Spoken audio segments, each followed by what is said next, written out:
గడిచినటువంటి రాత్రి మరి నిజంగా అందరం కూడా సంతోషించాం, ఆనందించాం. దేవునిలో మరి అద్భుతమైనటువంటి ఆనందాన్ని పొందుతున్నాం. ఎవరికైనా నీరసం వచ్చిందమ్మా? ఎవరికి నీరసం. మాస్టర్ గారు అందరూ కూడా ఎవరు చిన్నపిల్లలు పాటలు, ప్రార్థన, మరి నిజంగా ఆనందకరమైనటువంటి సమయాన్ని మనం గడిపాం. దేవునికి స్తోత్రం. ఈ దినాన్ని ఆదివారం పునరుద్ధాన దినం, నెలలో ఆఖరు రోజు. గడిచినటువంటి ఈ 31 దినాలు దేవుడు కాచి కాపాడాడు. ఆయన కృప ఎంతో విస్తారంగా ఉంది. మన ప్రయాణాల్లో, మన బిడ్డల్లో. మనల్ని ప్రేమించేవారు ఏం చేస్తారో చెప్తారు మీ అందరికీ కూడా. అన్నవరం అన్నాడు ఇక్కడ, అన్నవరం వాళ్ళ ఆవిడ కానీ రాలేదు. వాళ్ళు గౌరీపట్నం వెళ్ళారట. వాళ్ళు ఒక ఇంటి దగ్గర కాపలా ఉంటున్నారు, చిన్న ఫ్యామిలీ, పేదవాళ్ళు. వాళ్ళు ప్రభువుని ప్రేమిస్తున్నారు. వాళ్ళ ఆవిడ చూసిందంట. అక్కడికి చూసి దేవుని యొక్క మందిరంలోనికి వాయిద్యం ఉండాలని చెప్పి మందిరాన్ని కొనుక్కొచ్చారు వాళ్ళు. దేవునికి స్తోత్రం. నేను మొన్న మధ్యాహ్నం ఇంటి దగ్గర కూర్చున్నాను, ఏదో చాలా సీరియస్గా పనిచేస్తున్నాను. అయ్యగారండి అన్నారు. నాకు కోపం వచ్చింది. ఎవరో ఏటా అంత మాట డిస్టర్బ్ చేస్తున్నారు. ఏమయ్యా ఏటయ్యా అంటున్నాను నేను. అయ్యగారి అన్నాడు. ఉండవయ్యా అన్నాడు నేను. ఒక్కోసారి జనాలు ఎప్పుడు రావాలో ఎప్పుడు మాట్లాడాలో తెలియదు. కొంతమంది వచ్చి దబా దబా దబా కూడా అంటారు. అప్పుడు నేను అనుకున్నాను, ఎవరిది అందరికి. అయ్యారు నేను అన్నవరం అన్నాడు. నువ్వయ్యా రా అన్నా. అయ్యా, దేవుడు మా ఆవిడ హృదయాన్ని ప్రేరేపించి దేవుని మందిరంలో వాయిద్యం ఉండాలని ఇది కూడా పొన్నదని తెచ్చాడు. దేవునికి స్తోత్రం. మరి ఆ కుటుంబాన్ని దేవుడు దీవించాలి. ఆ ప్రేమ గొప్పది. ఇది చిన్నదైనా వాళ్ళ ఖర్చు చాలా పెద్దది. వాళ్ళు ఒక ఇంటికి కాపలా ఉన్నారంటే ఏమిస్తారు? వాళ్ళు చాలా పేద కుటుంబం అయిన వాళ్ళు ప్రేమిస్తూ ఉన్నారు. దేవుడు అన్నాడు, ఒక రోజున యేసు ప్రభు వారు దేవాలయంలో ఉండగా పెద్దవాళ్ళు అందరూ వచ్చి సంచులతో పోయేస్తారంట. ఏంటి? ధనం. ఈ యొక్క సందాపెట్టులోకి ఒక పేద విధవరాలు వచ్చిందట. వచ్చి ఆ రోజుకి భోజనం వండుకుని తినడానికి లేదు, కానీ ఆ రోజును భోజనం కావలసినటువంటి డబ్బు 2 నాణాలు ఉన్నాయంట. అది వాళ్ళకి భోజనం ఇస్తుంది. ఆ 2 నాణాలు తెచ్చి ఆ యొక్క సందాపెట్లు వేసినప్పుడు యేసయ్య అన్నాడు, ఇక్కడ ఉన్నటువంటి ధనవంతులు అందరూ ఇచ్చిన దానికంటే ఈమె ఇచ్చినది బహు విలువైనది. పేదవారు, వాళ్ళ దగ్గర ఏమీ లేదు, అయినా వాళ్ళు ప్రేమించి దేవుని సన్నిధి తీసుకొచ్చారు. ప్రార్థన చేద్దాం వాళ్ళ కొరకు. అందరూ కూడా తళ్ళు వంచండి. చిన్న ప్రార్థన. దేవానికి వందనాలు, స్తుతులు, నీ స్తోత్రాలు. అన్నవారిని బట్టి, తన భార్యను బట్టి, బిడ్డను బట్టి నీ స్తోత్రాలు.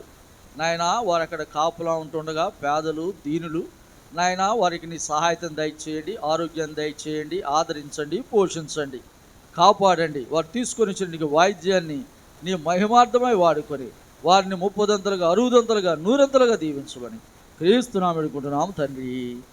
ఆమేన్. దేవునికి స్తోత్రం. ఓకే, ఈ వాయిద్యము మరి దేవునికి సన్నిధిలో వాడదాం. ఈ దినాన్ని క్లుప్తంగా దేవునికి వాక్యాన్ని నేను ముగించాలని ఆశపడుతున్నాను. గలాతీయులకు రాసిన పత్రిక, గలాతీయులకు రాసిన పత్రిక 5వ అధ్యాయంలోనికి రావాలని నేను ఆశపడుతున్నాను. గలాతీయులకు రాసిన పత్రిక 5వ అధ్యాయంలో కొన్ని మాటలు ఇక్కడ మనకి వ్రాయబడ్డాయి. దేవునికి స్తోత్రం. ఏటమ్మా?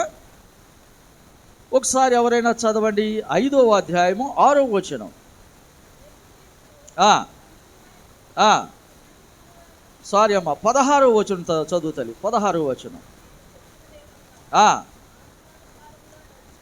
ఆత్మానుసారముగా నడుచుకుని అప్పుడు మీరు శరీరేచ్ఛను నెరవేర్చరు.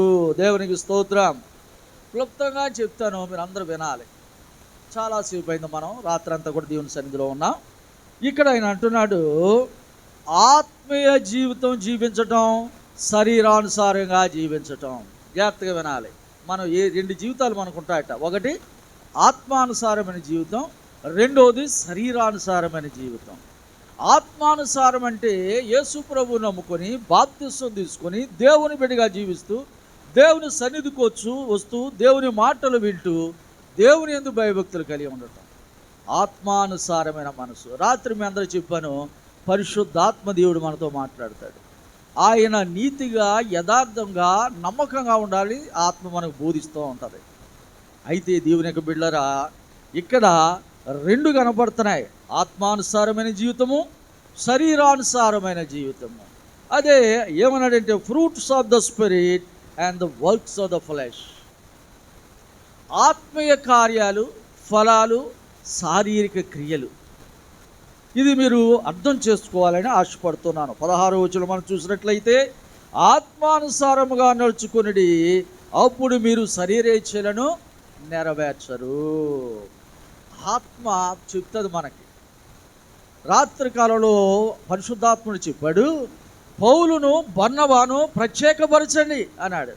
వాళ్ళు బయలు వెళ్ళగా దేవుడు వాళ్ళని బహు ఆశ్చర్యంగా వాడుకున్నాడు వాళ్ళని. అదేవిధంగా ఆత్మ మనల్ని నడిపిస్తూ ఉంటుంది. ఎప్పుడైతే దేవునికి లోబడతామో శరీర కార్యాలు మనం చేయమాట. చూద్దాం అవేమిటో. ఒకసారి మనందరము కూడా 17వ వచనం చదువుకుందామా?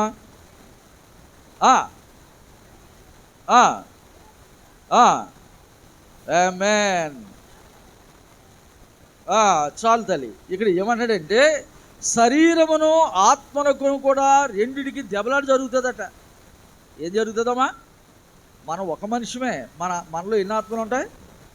రెండు ఉంటాయి. ఒకటి పరిశుద్ధాత్మ, రెండోది శరీరాత్మ, దురాత్మ అన్నమాట. ఈ యొక్క ఆత్మ ఏమంటుందంటే, దేవుడి సన్నిధికి వెళదాం. ఈ శరీరం అంటే వద్దు, చీకటి, వర్షం, గాలి. ఏమంటుంది? కొన్నిసార్లు నేను దేవునికి నమ్మకంగా ఉండాలి అన్ని విషయాల్లో. శరీరం అంటది, చాలే ఊరుకో, అందరూ ఉన్నారేటి, లోకమంతా నువ్వు లోకంతో నడవాలి కానీ ఇలాగెళ్తే నువ్వు ఒకడు అయిపోతా. అర్థవుతాం మీ అందరికీ. ఈ రెండు ఆత్మలు మనలో ఉంటాయి. నువ్వు దేనికి లోబడుతున్నావు? ఈ రెండింటికి దెబ్బలాట జరుగుతుంటుంది రోజు మనకు హృదయాల్లో. ప్రార్థన చేయాలనుకుంటాం, సాతాను ఇక శరీరం అంటదే, ఇవాళ నడువు నొప్పి వదిలే. వాక్యాన్ని చదవాలనుకుంటాం, బిజీ, తర్వాత చదువుదాలే, సాయంత్రం చదువుదాం, టైం అయిపోతుంది. మళ్ళీ పడుకునే టైం వస్తుంది, పడుకున్నప్పుడు చదువుకుందాం, అలా నిద్రకి వెళ్ళిపోతాం. ఆత్మ అంటదే, దేవునికి లోబడు, ప్రార్థన చేసుకో, దేవునికి నమ్మకంగా ఉండు, లోబడు అని ఆత్మ చెప్తాడు. ఈ రెండాటికి ఏమవుతుందట? ప్రతిరోజు కూడా మనకి పోరాటం. నువ్వు ఆత్మీయంగా జీవించాలా, శరీరానుసారంగా జీవించాలా అనేది నీకు నీవుగానే నిర్ణయించుకోవాలి. దేవునికి స్తోత్రం. ఒక ఆయన, there are 2 dogs fighting in our heart. రెండులో ఉన్నాయని చెప్పాడు హృదయంలో. ఒకటి నల్ల కుక్క, రెండోది తెల్ల కుక్క. ఈ రెండాటికి ఎప్పుడు కూడా దెబ్బలాట అనమాట. దాన్ని ఎలా పోల్చాడంటే, ఆత్మ, దురాత్మ. మనం దేన్నైతే పోషిస్తామో అది నెగ్గుతూ ఉంటుంది, దేన్నైతే మనం పట్టించుకోమో దిగజారిపోతూ ఉంటుంది.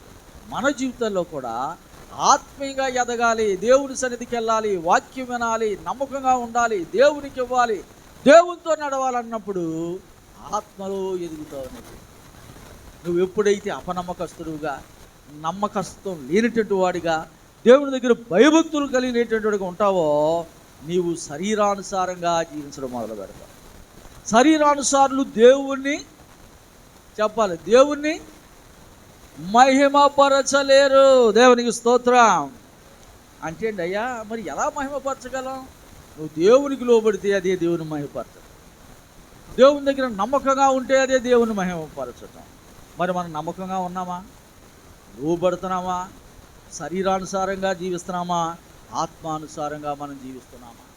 రోజు లేచిన కాడి నుంచి పోరాటం జరుగుతూనే ఉంటుంది. మన హృదయాల్లో, మన ఆలోచనలో, మన క్రియల్లో, మన సహవాసంలో, మనం ప్రపంచంలోకి వెళ్ళినప్పుడు కూడా, బయటికి వెళ్ళినప్పుడు కూడా, లోకంలో మనం బ్రతుకుతున్నప్పుడు ఆత్మ చెప్తూ ఉంటుంది మనం ఎలా ఉండాలో. కానీ శరీరాశను అనుసరించినటువంటి వారు ఏం చేస్తారంటే, ఆత్మను ఆర్పివేస్తూ ఉంటారు. ఆత్మను ఆర్పివేయకండి అని ఫిలిప్పీ రాసిన పత్రికలో చెప్తున్నాడు. ఏమనడమైనా, క్వెంచ్ నాట్ ద స్పిరిట్. ఆత్మను ఆర్పివేయకుడి. మనలో మాట్లాడుతున్నది ఆత్మ.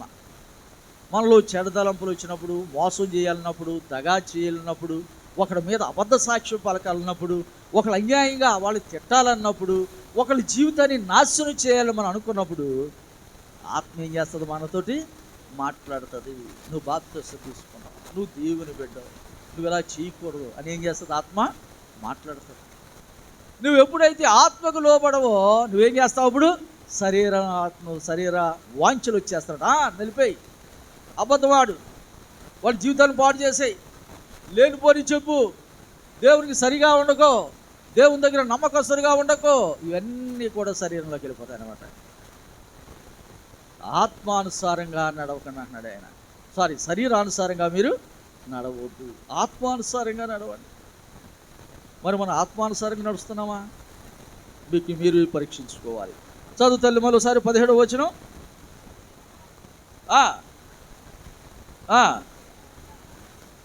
ఏం జరుగుతుందంట మరి? రెండాటికి విరోధం, దెబ్బలాట, ఫ్రిక్షన్, ఫైటింగ్ అన్నాడు. మనలో దేన్ని పోషిస్తున్నాం? ఆత్మను పోషిస్తున్నామా? ఈ శరీరాశను మనం పోషిస్తున్నామా? నువ్వు ఆత్మను పోషించాలంటే ప్రార్థన చేసుకోవాలి, బైబిల్ చదవాలి, దేవుని యొక్క సన్నిధికి రావాలి. వాక్యం వింటే నువ్వేం చేస్తావు? ఈ యొక్క ఆత్మను నీలో వృద్ధిపరుచుకుంటావు. ఇంకా గుడి లేదు, బడి లేదు, ఆదివారం వెళ్దాంలే, చేద్దాంలే, దేవుని దగ్గర నమ్మకం ఏముందిలే అనుకున్నావా? నువ్వు ఆత్మలో ఎదగలే.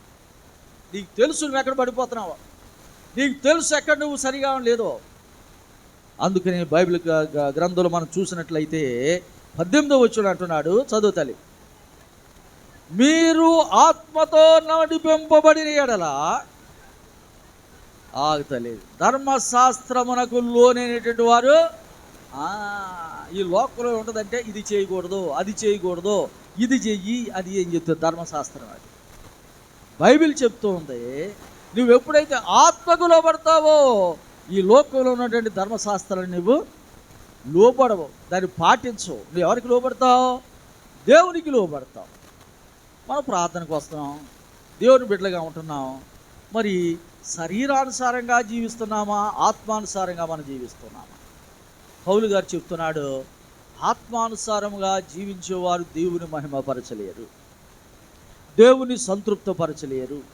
ఆత్మానుసారులు ఏమైపోతారట? దినదినము వాళ్ళు కృంగిపోతారు, పడిపోతారు, దేవునికి దూరంగా అయిపోతారు. మొట్టమొదట పాటలు పాడేసి, ఎగిరేసి, సాక్ష్యం ఇచ్చి, ఇవన్నీ చేసిన వాళ్ళు చివరికి ఏమైపోతారు? నీరసించిపోతారు. ఏమ్మా అంటే వెళ్ళేదాని కానండి అయ్యారు, ఈ మధ్యన వెళ్ళటం లేదండి. ఆత్మానుసారంగా జీవిస్తూ శరీరానుసారంగా జీవించడం మొదలుపెట్టిన తర్వాత ఆత్మానుసారంగా నువ్వు చచ్చిపోతావు. నీలో ఉద్యోగం ఉండదు, నీలో ఆత్మ ఉండదు. దేవుడిని ప్రేమించాలి, దేవునికి ఇవ్వాలి, దేవుని సన్నిధికి వెళ్ళాలి, దేవుని దగ్గర భయభక్తులు కలిగి ఉన్నటువంటి ఆశ ఏం చేద్దాం? నువ్వు చచ్చిపోద్దంతే. అందుకని ఆయన అంటున్నాడు, చదవమా మరోసారి 18వ వచనం.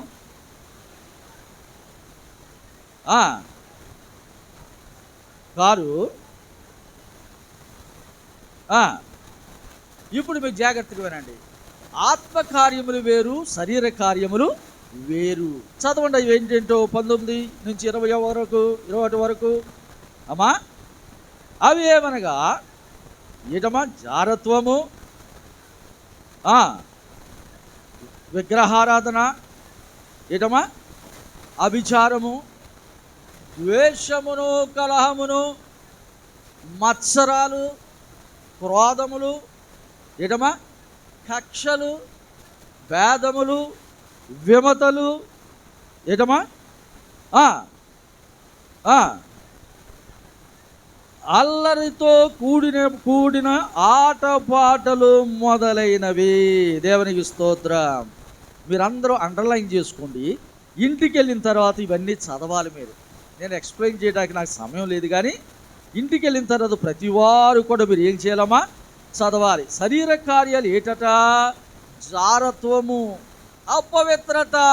అపవిత్రత అంటే దేవునికి వ్యతిరేకమైనది, దేవునికి ఇష్టం లేని అన్నీ కూడా అపవిత్రమైనవే. ఇంకా ఆయన అంటున్నాడు చూడండి, విగ్రహారాధన. ఏటమ్మా? విగ్రహారాధన. మరి క్రైస్తవులు విగ్రహారాధన చేయాలా వద్దామా? జాగ్రత్త చెప్పాలి అందరూ. చాలామంది అటు ఇటు కూడా ఉంటున్నారు. ఈ దినాల్లో కొంతమంది వాళ్ళు కనబడిన చోట కనబడుతున్నారు.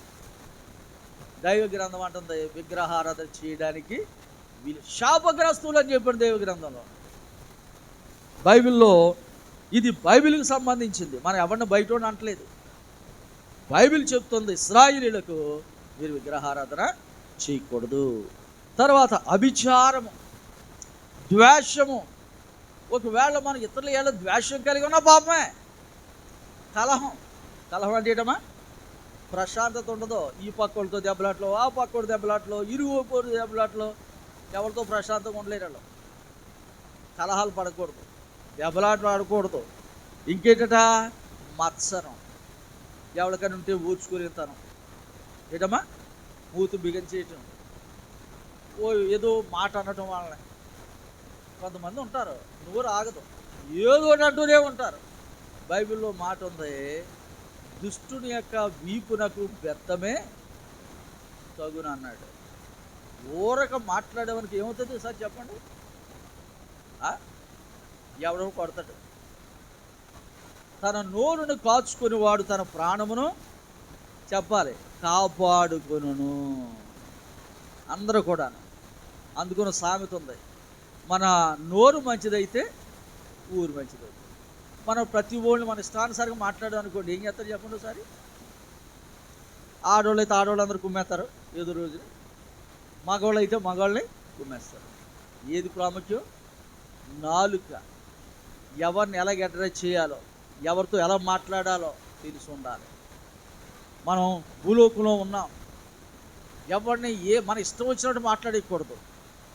బైబిల్లో చెప్పబడదు రాజును సన్మానించి, రాజుకి ఇవ్వాల్సినటువంటి ఆ గౌరవం రాజుకి అంటే పెద్దలకి ఇవ్వాల్సినటువంటి గౌరవం పెద్దలకి ఇవ్వాలి, చిన్నవాళ్ళని ప్రేమించాలి. మన ఇరుగు పొరుగు వారితో కూడా మనం ఏం చేయాలి చెప్పండి? ఏం చేయాలమ్మా? దెబ్బలాడుతూ ఉండాలా? కక్షతో ఉండాలా? లేదా రోజు కలహాలతో ఉండాలా? అసలు అలాంటి వాళ్ళు అసలు ఏం తినగలరా? ఎలా ఉంటారో నాకు అర్థం కాదు. ఒక కొంతమంది ఉంటారు, ఇప్పుడు చూసినా గొడవే గోలే. మా ఊళ్ళో ఒక ఆవిడ ఉండేది, కూరగాయలు వస్తే చాలు ఆడు వంక మీద ఆ పక్కన తెచ్చేస్తుంది. అదిగో నువ్వు అలాగే అన్నావేటని ఆడి ముందే కొట్టేసుకోవాలి, ఇద్దరు చింపు పట్టుకొని. రోజు ఒకసారైనా దెబ్బలాట అయ్యేది అక్కడ. అదవుతుంది మీ అందరికీ. ఆ ఇంట్లో ప్రశాంతత ఉంటుందా? ఏమరా? ఉండదు. ఎంతమంది ప్రశాంతంగా ఉండాలని కోరుకుంటున్నారు చెప్పండి? ఇళ్లలో ప్రశాంతంగా ఉంటే చిన్న ముద్ద దీని దేవానికి స్తోత్రం. అంతేగాని రోజు దెబ్బలాటేసుకుని గుద్దేసుకుని తిట్టేసుకుని కొట్టేసుకున్నారని ఎలా ఉంటుంది ఆ కుటుంబం? ఎలా ఉంటుందో చెప్పండారా? వాళ్ళ ఇంటికి ఆవిడ వెళ్ళడు. అయ్యి బాబోయ్ వద్దులేండి బాబు, పదన అంటారు. ఆ ఇంటి దాకా బాగానే వస్తారు, అక్కడికి వచ్చేటప్పటికి పదన అంటారు. ఎందువల్ల? ఆ ఇల్లు తెలుసు. కనుకనే నాలుక చాలా జాగ్రత్తగా ఉండాలి. మనం పిల్లలు పెద్దవారు అందరూ కూడా ఏం మాట్లాడుతున్నామో మనం తెలుసుకుని మాట్లాడాలి. చదవమా తర్వాత. నేను మునుపు చెప్పిన ప్రకారము ఇటు వాటిని చేయవారు దేవుని రాజ్యములో స్వతంత్రించుకొనరని మీతో స్పష్టముగా చెప్తున్నాను. దేవునికి స్తోత్రం.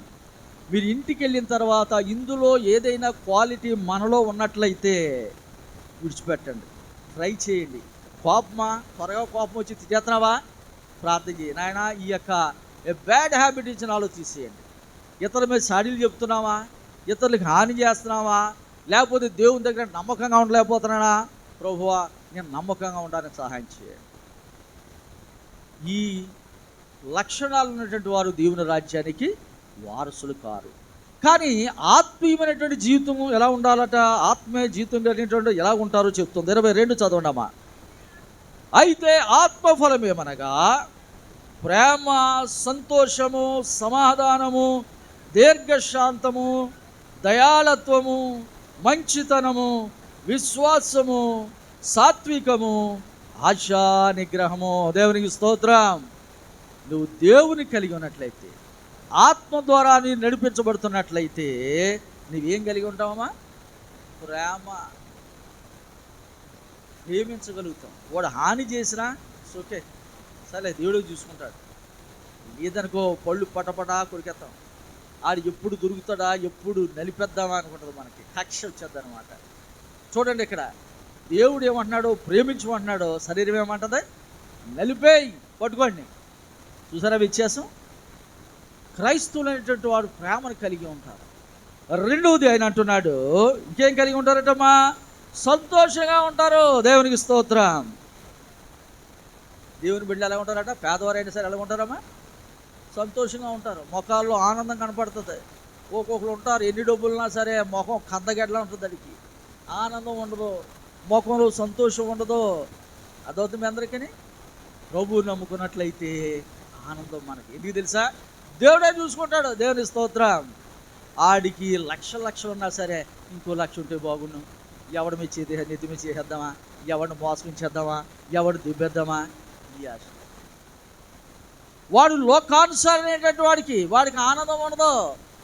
ఎన్ని డబ్బులున్నా, ఎన్ని మేళ్ళు ఉన్నా సరే మొఖాలన్నీ దరిద్ర కొట్టు మొఖాల్లో కనపడతాయి. ఆనందం ఉండదు, సంతోషం ఉండదు.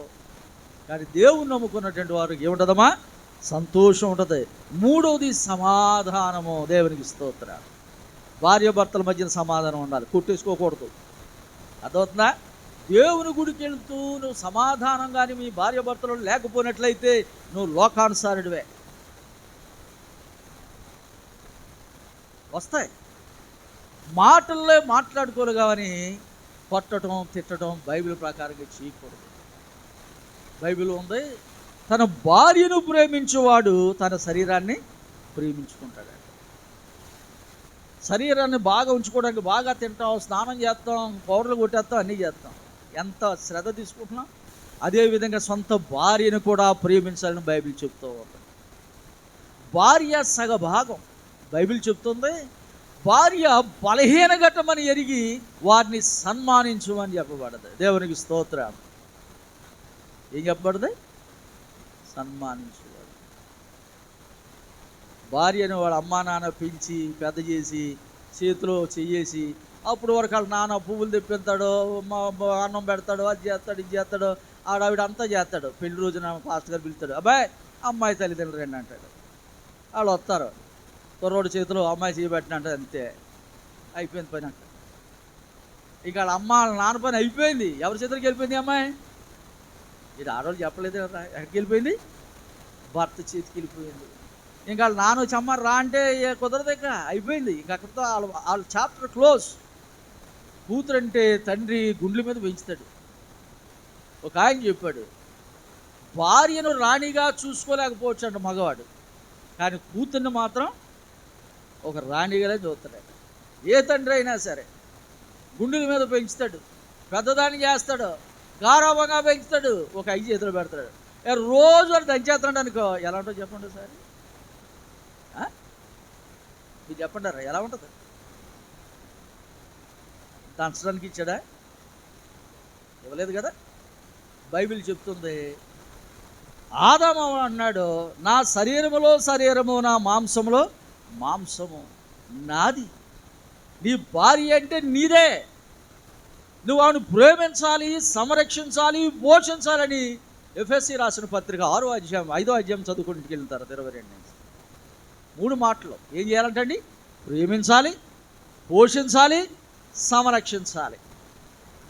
పురుషులారా మీ భార్యలను ప్రేమించండి, స్త్రీలారా మీ భర్తలను ప్రేమించండి, గౌరవించాలి. ఆడోళ్ళు భర్తలు ఎప్పుడు కూడా ఏకవచనంతో పిలవకూడదు. ఏ పిలవకూడదు? ఈ రోజుల్లో ఫ్యాషన్ అయిపోయింది, పేర్లెట్టి పిలుస్తున్నారు చదువుకున్న పిల్లలు. అది కరెక్ట్ కాదు. అది గౌరవించాలి. మగవాడిని ఏం చేయాలి? గౌరవించాలి, ప్రేమించాలని చెప్పాడు దేవుడు. నువ్వు ప్రేమించినప్పుడే సమాధానం ఉంటుంది ఇంట్లో. నువ్వు మేడం గారు వచ్చింది గమి గుద్దేసేసి నేను వచ్చి ఇక్కడ పడేయగలను? ఎవరా? మా అత్తయ్య గారు ఉండేది, ఎంతైనా క్యారెక్టర్ అనమాట. ఆవిడ ముక్కుసూటిగా మాట్లాడేది ఆవిడతోడైనా సరే. ఆవిడ ప్రిన్సిపల్గా ఉండేది అనమాట. ఒకవేళ ఏదైనా పని మీద ఈవిడే వెళ్ళి వాళ్ళ మమ్మీ కానీ ఒక వైట్ పేపర్ తెచ్చిందనుకో, ఇంటికి వచ్చాక అడిగింది అనమాట, నువ్వు ఆఫీసులో వచ్చి ఒక వైట్ పేపర్ తెచ్చావు, మళ్ళీ తెచ్చేసి. మనం ఏమనుకుంటాం, మా అమ్మాయి గారు వాటికి అంత ముక్కు చూపుకుంటాను. వాళ్ళు ఆయన గారిని అయినా కానీ పిల్లలనైనా కానీ ఇంకా మళ్ళీ సేమ్ చేసేది అనమాట. అంతే, గట్టిగా మాట్లాడేసింది, అలా చేసింది, మళ్ళీ అంటే బైబిల్ చెప్పేసింది. నేను అంటూ ఉండేవాడిని, మా ఆవిడ అమ్మాయి ఇప్పుడు దాకా కోపడిపోయింది, బైబిల్ చదివేస్తుందండి.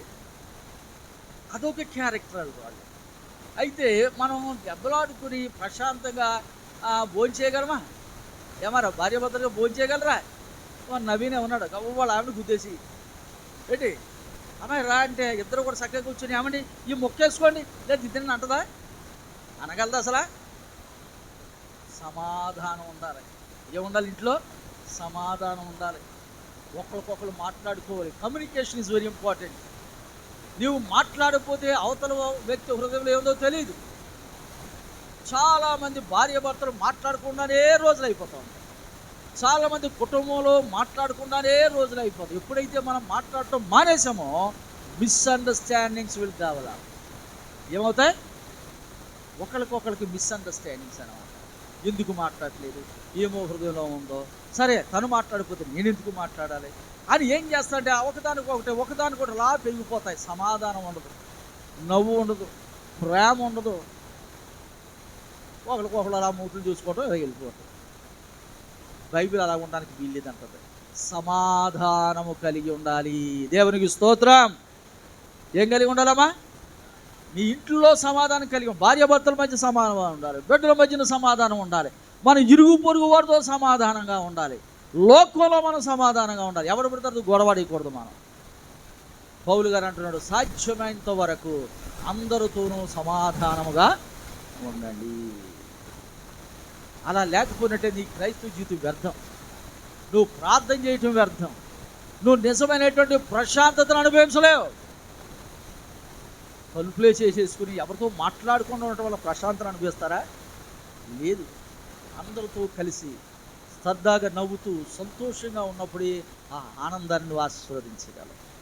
దేవునికి బిడ్డరా, నీకు సమాధానం లేకపోయినట్లు ఈ దినాన్ని ప్రార్థన చేయాలి దేవుని దగ్గర. నీవు నాయనా, ఒకవేళ నేను సమాధానంగా ఉండడానికి నేను ఇష్టపడలేకపోతున్నానేమో, ఒకవేళ నేను నీ సమాధానం నా హృదయంలోనికి నేను ఎలా చేయట్లేదేమో, నన్ను క్షమించండి ప్రభు అని ప్రార్థన చేసుకుందాం. తర్వాత మాట్లాడమా, త్వరగా నేను ముగిస్తాను. దీర్ఘశాంతము, దాన్ని ఇంగ్లీష్లో ఏమన్నానంటే లాంగ్ సఫరింగ్. రోజున ఒకడు వచ్చాడు యేసు దగ్గరికి, ప్రభువా నా సహోదరుని ఎన్నిసార్లు క్షమించాలి అన్నాడు. ఒక తప్పు చేశాడు నా ఎడల. బైబిల్లో ఎన్నిసార్లు క్షమించమనుంది? పాత నిబంధన గ్రంథంలో 7 మార్లు క్షమించాలట. ఎన్ని మార్లు? యేసు ప్రభువు ఏం చెప్పాడు చెప్పండి? 77 సార్లు. అంటే దానికి అర్థం ఏంటంటే నువ్వు క్షమిస్తూనే ఉండాలి. దేవునికి స్తోత్రం. కొన్నిసార్లు మనం అంటాం, వద్దండి ఆవిడ మొఖం నేను చూడను, ఇక వాళ్ళతో నాకు సంబంధం లేదు, అబ్బాబ్బాబ్బా ఆడ వాసన గిట్టడానికి వీలు లేదు. బైబిల్ ఏం చెప్తుంది? ఒరే బాబు క్షమించు అంటుంది. కొన్నిసార్లు మనం శరీరానుసారంగా ఎప్పుడైతే జీవిస్తామో క్షమించడానికి ఒప్పుకోం, క్షమించబడ్డానికి ఒప్పుకోం. సహనం, దీర్ఘశాంతం. ఒకవేళ ఇంటిలో కూడా గొడవలు అవుతున్నప్పుడు బైబిల్ ఏముందని తెలుసా? తన నోరును కాచుకొని వాడు జ్ఞానవంతుడిగా గుర్తించబడతాడు. నోరు మూసుకుని ఉండాలి, సహనం కలిగి ఉండాలి. వెనక్కి డోంట్ టాక్ బ్యాక్, తిరిగి వెనక్కి మాట్లాడద్దు. భార్యలు భర్త కోపం వచ్చినప్పుడు ఏదన్నప్పుడు నోరు మూసుకుని ఉండాలి. ఆవిడ కూడా వెనక్కి రిప్లై ఇచ్చింది అనుకో, కోపంలో ఏం చేస్తాడు? అందరికీ తెలిసి అవుతాడు కదా. వాళ్ళు కూడా గమనించాలి. వాళ్ళ కోపం వచ్చినప్పుడు సైలెంట్గా ఉండాలి. వాళ్ళు నెమ్మదిగా ఉన్నప్పుడు మీరు చెప్పండి, వాడికి వింటాడు. ఏం చేస్తాడు? వింటాడు. లాంగ్ సఫరింగ్, సమాధానము దీర్ఘశాంతం కలిగి ఉండాలి మనం. లాస్ట్ మాట, దయాళత్వము, దయ కలిగి ఉండాలి. కక్షతో ఊగిపోకూడదు బొత్తిగాను. ఏంటమ్మా? దయ చూపించాలి. కొంతమంది బిడ్డల మీద దయ ఉండదు, భార్య మీద దయ ఉండదు, ఎవరి మీద దయ ఉండదు. వీళ్ళకి బైబిల్ ఏం చెప్తుంది? నువ్వు దయ కలిగి ఉండాలి. తర్వాత మంచితనము కలిగి ఉండాలి. దేవునికి స్తోత్రం. ఇందాక మరి భవానీ గారు సాక్ష్యం ఇస్తారు. అవును, బుజ్జిబాబు గారు ఎక్కడ పని చేసినా మంచి వర్క్ అని పేరు తీసుకున్నాడు. నాకు పెట్టాడు స్టేటస్, ఆయన కంగ్రాచులేషన్స్ అని పెట్టాడు. చాలా సంతోషంగా ఉన్నాడు. ఒకళ్ళు మనల్ని గమనించి మీరు అప్రిషియేటింగ్ మిమ్మల్ని అభినందిస్తున్నారంటే మనకి ఎంత సంతోషంగా ఉంటుందండి. ఉండదా? మంచి పేరు తెచ్చుకోవాలంటే చాలా కష్టం. చెడ్డ పేరు తెచ్చుకోవాలనుకుంటే చాలా సులువు. ఒక ఇంటికి వచ్చి ఏమయ్యా మీ నాన్నగారు ఉన్నారా అంటే ఎలా ఉంది? అదే మనం తిక్కగా మాట్లాడి మీరు అలాగని మాట్లాడామనుకో ఏం చేస్తాడు? ఒక్క చిన్న నిమిషం చాలు మనం వాడి దగ్గర చెడ్డైపోతాడు. కనుకని మంచితనమును అలవర్చుకోవాలి. మనం మంచి చేయాలి కానీ చెడు ఎవరికి కూడా చేయకూడదు. నువ్వు సహాయం చేయగలిగితే చేయగాని చెడు మాత్రం ఎవరికి కూడా నువ్వు చేయకూడదు. కనుక ఇవి ఆత్మానుసారమైన ఫలాలు. దేవునికి స్తోత్రం. శరీర ఫలాలు చెప్పాను, ఇప్పుడు ఆత్మీయటువంటి ఫలాలు చెప్పాను. మీలో ఏ ఫలాలు మీరు ఫలిస్తున్నారో మీరు జ్ఞాపకం చేసుకోనండి, పరిశీలించండి, ఆత్మ పరిశీలన చేసుకోనండి. దేవుడు మీకు సహాయం చేయనుగాక. ప్రార్థన చేసుకుందాం. అందరూ కూడా తలలు వంచండి. అమ్మగారు క్లుప్తంగా చిన్న ప్రార్థన చేస్తారు.